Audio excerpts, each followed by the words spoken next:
Friends இதை பார்த்தீங்கன்னா கடைக்கு பர்ச்சேஸ் பண்ண போயிருந்தேன். பாப்பா எதையோ எடுத்து ஓடி வந்தா, அப்பா அப்பா இங்கே பாருங்கன்னு சொல்லி. என்னன்னு பார்த்தா வாயில் ஏதோ ஸ்டிக்கர் ஒட்டியிருந்தது. என்னன்னு படித்து பார்க்குறேங்க. கொரட்டை விடுறதை தடுக்கிறதுக்காக இந்த சிலிப்பான்.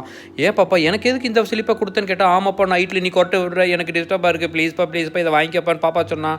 எப்படி இது யூஸ் பண்ணலான்னு படித்து பார்க்கலான்னு பார்த்தா, அந்த சிலிப்பை மேலே பாதி ஒட்டிட்டு கீழ் உதட்டில் பாதி ஒட்டிட்டாலே போதுமா, வாய் க்ளோஸ் ஆயிரும். ஸோ மூச்சை வந்து மூக்கு வழியாக விட்டுட்டு கொரட்டையிலிருந்து தவிர்க்கலாம். நம்ம மட்டும் இல்லைங்க, நம்ம பக்கத்தில் படுக்கிற எல்லாருமே நிம்மதியாக படுக்கக்கூடியதுங்க. இது விலையும் ரொம்ப ரொம்ப கம்மியாக இருந்தது. இந்த ப்ராடக்ட் எங்கேருந்து வருதுன்னு பார்த்தீங்கன்னா, நம்ம சைனாலேருந்து தாங்க வருது. டெய்ஸோ ப்ராடக்ட். அது மட்டும் இல்லைங்க, இந்த ப்ராடக்ட் விலையும் ரொம்ப ரொம்ப கம்மியாக இருக்குது. நீங்கள் கொரட்டை ஒரு ஆளாக இருந்தால் இந்த ப்ராடக்ட் வாங்குங்க. இந்த சேனலை சப்ஸ்கிரைப் பண்ணுங்கள். நன்றி.